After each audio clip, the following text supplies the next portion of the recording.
नमस्कार मित्रांनो. तर मित्रांनो, आजच्या व्हिडिओमध्ये आपण जे आगामी काळामध्ये वन विभागामध्ये सर्वात मोठी भरती होणार आहे, या व्हिडिओमध्ये आपण सविस्तररित्या याच्याविषयी जाणून घेणार आहोत.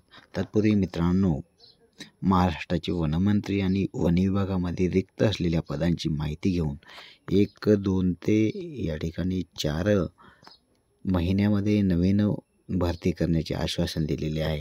आणि हीच वन विभागामध्ये सर्वात मोठी अर्थातच डिपार्टमेंट गृहविभागापेक्षाही मोठी म्हणलं तरी चालेल. या ठिकाणी 12,991 हे वन विभागामध्ये विविध पदं भरण्यात येणार आहेत. ते यामध्ये आपण सविस्तररित्या पाहून घेऊ. तर वन व्यवस्थापनामध्ये वनमंजूर संवर्गाची आवश्यकता व सहभाग हे एक या ठिकाणी परिपत्रक निघालेलं आहे. जाहिरात वेगळी आहे, परिपत्रक वेगळं आहे. मित्रांनो, लक्षात घ्या, जाहिरात येणं बाकी आहे.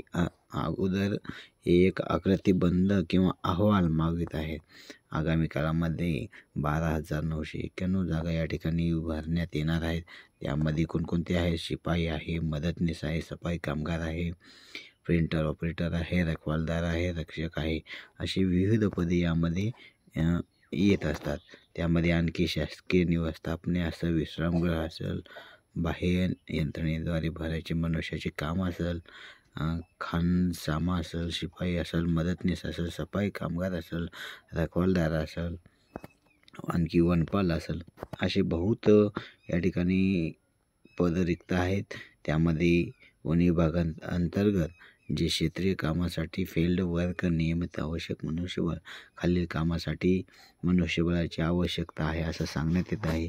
त्यामध्ये वायरलेस यंत्रणेसाठी लागणारे मनुष्यबळ असेल, आपत्कालीन यंत्रणासाठी मनुष्यबळ असेल, गस्त संरक्षण सेवा, वृक्षारोपणसाठी, वनवे झिजवणे, लाकूड तोड, लाकूड फाटा जमवणे याच्यासाठी मनुष्यबळ असेल, अशा विविध पदासाठी या ठिकाणी मनुष्यबळाची आवश्यकता भासणार आहे.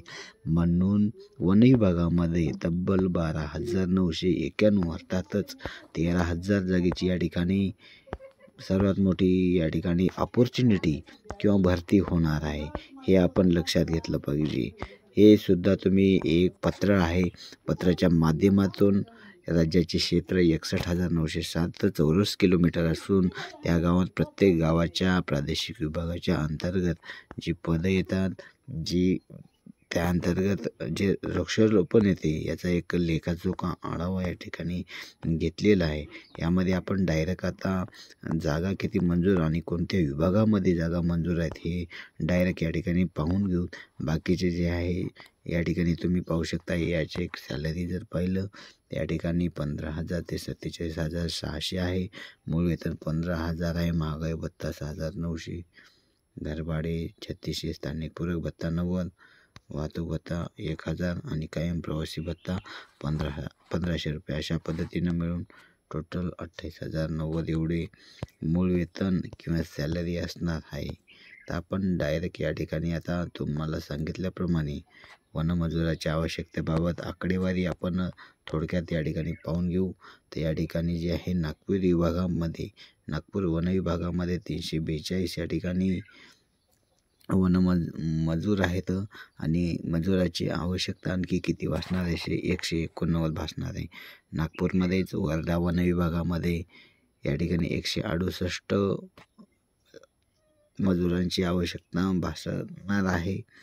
त्यामध्ये नागपूर विभागामध्येच येणारा जो आणखी विभाग आहे, भंडारा विभागामध्ये 171 जागांची आवश्यकता भासणार आहे.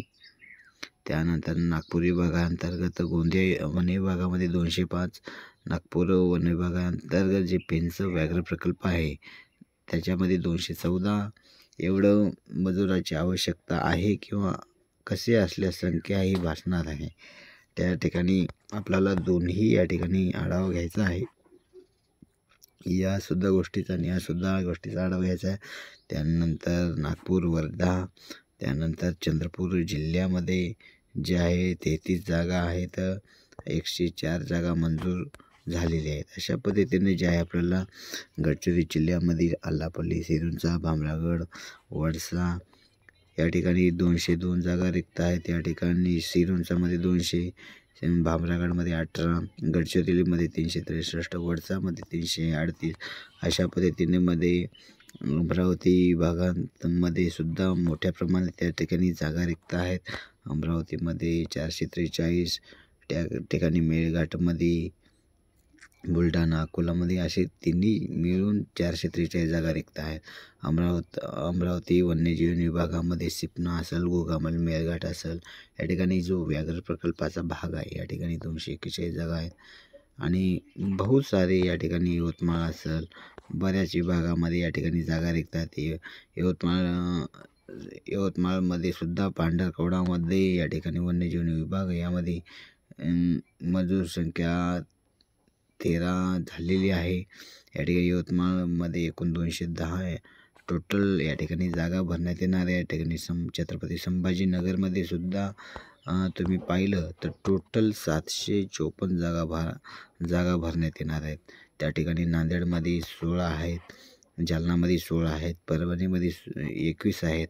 अशा पद्धतीने मिळून छत्रपती संभाजीनगर, वृत्तांत, धुळेमध्ये जागा भरपूर आहेत. आणि सर्व मित्रांनो, माहिती जी आहे ऑफिशियल वेबसाईटवर जाऊन तुम्हाला पाहायची आहे.